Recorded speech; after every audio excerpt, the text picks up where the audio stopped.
Assalamualaikum warahmatullahi wabarakatuh. Jumpa lagi dengan channel Andra Sona berbagi cerita. Jadi cerita Imam Mahdi ini sebetulnya adalah cerita Nabi penutup sebetulnya. Nabi penutup Muhammad SAW yang dibaiat oleh umat ketika Futuh Mekah, penaklukan Mekah untuk memimpin dunia. Lalu mereka berhasil merebut Yerusalem, Masjidil Aqsa. Jadi itu udah terjadi gitu. Sementara masyarakat sekarang baru baca hadis cerita-cerita itu. Padahal itu sudah terjadi. Dan hari ini cerita yang terjadi ya ketika umatnya manusia di akhir zaman ini tidak berpegang kepada petunjuk yang diterima oleh Nabi terakhir Muhammad SAW ya sebagai Imam Mahdi itu. Umat manusia tidak berpegang pada Iqra, ayat pertama yang diterimanya.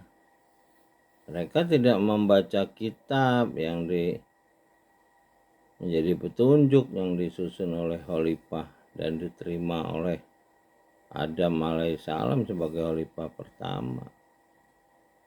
Sehingga ya ini mengalami proses sebab akibat. Proses sebab akibat ini proses dunia. Nah ini sebetulnya adalah proses, kalau bahasa Cina itu yin and yang, itu keseimbangan alam. Nah proses ini berjalan terus karena Nabi udah ditutup sebagai Imam Mahdi. Nah Imam Mubin itu yang ditulis di surat Yasin sebagai hati Quran itu kitab, bukan sosok manusia.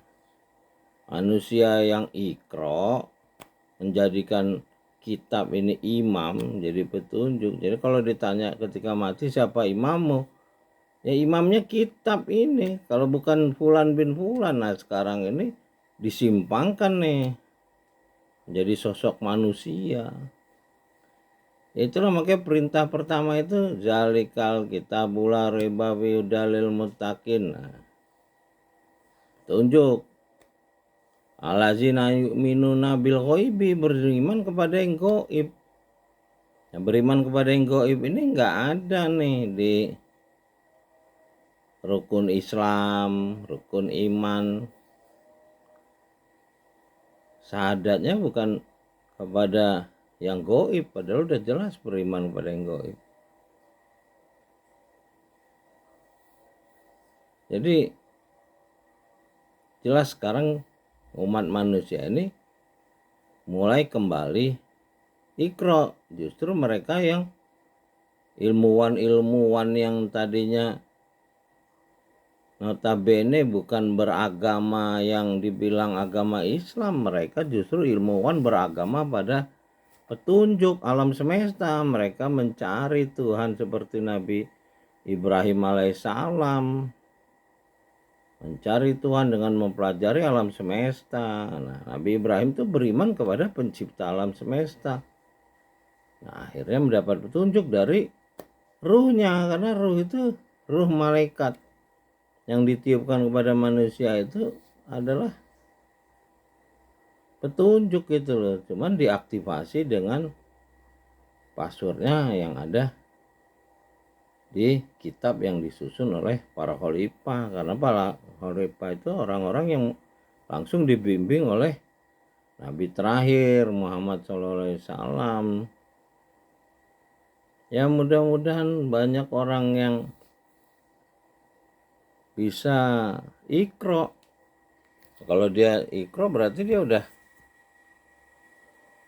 mulai menjadi bagian dari Imam Mahdi, orang-orang yang dapat petunjuk.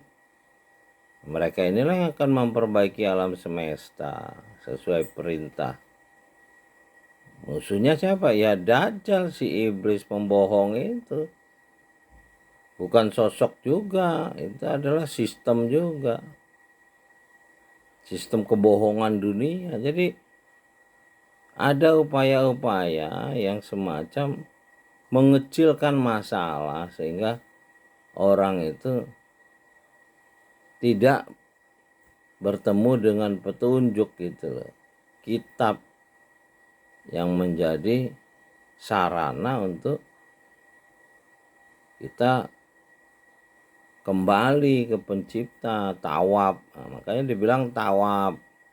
7 kali itu tawab itu kan orang haji itu kembali. Turjaun di surat Yasin bilang ya kembali kepada kitab. Kitab apa? Kitab Nul Karim, kitab cahaya. Makanya dibilang Nul Karim itu kitab cahaya. Nah, kalau kita berhasil membaca kitab itu berarti kita sudah dibersihkan. Nah, apabila kita sudah dibersihkan, kita baca 7 kali seperti tawaf, maka kita akan mendapat furqan, pembeda baik buruk. Kita baca terus kita akan dapat hikmah. Hikmah inilah yang menentukan tingkat. Nah, sementara hari ini ada penggiringan opini pada sosok-sosok makhluk yang jelas-jelas secara logika tidak ada. Jadi memang pertempuran pembodohan dengan kecerdasan ikro ini berjalan terus. Si iblis berusaha membodohi manusia agar manusia ini rendah derajatnya. Sementara para nabi ditutup Nabi Muhammad, ditinggalkanlah kitab untuk manusia belajar ikro. Nah, kalau dia belajar dia akan mendapat hikmah. Hikmah inilah yang akan membawanya kembali kepada pencipta langit dan bumi. Tapi memang kita berhadapan sama makhluk-makhluk yang suka membunuh para nabi. Ya, hari ini mereka juga membunuh orang-orang yang dapat petunjuk seperti Satrio Piningit. Kalau di kita Siti Jenar dibunuh dulu. Ada di agama di Romawi itu yang menemukan bahwa bumi mengelilingi matahari dibunuh. Mereka ini membunuh atas nama Tuhan padahal di dalamnya iblis nih. Mereka mengatasnamakan Tuhan sebagai ahli fikih. Dari mana mereka dapat pangkat ahli fikih dari pencipta langit dan bumi kalau bukan mereka sendiri yang buat-buat? Ya mudah-mudahan kita diberi kekuatan yang menolong dari pencipta langit dan bumi. Robi adil nimur kholai sediki wahri nimur roja sediki menjali menadun kasultanan nasiro. Salamun kolami Robi Rohim. Salam dari Menara Langit, Muhammad Anraso Napoleon. Assalamualaikum warahmatullahi wabarakatuh. Amin ya rabbal alamin.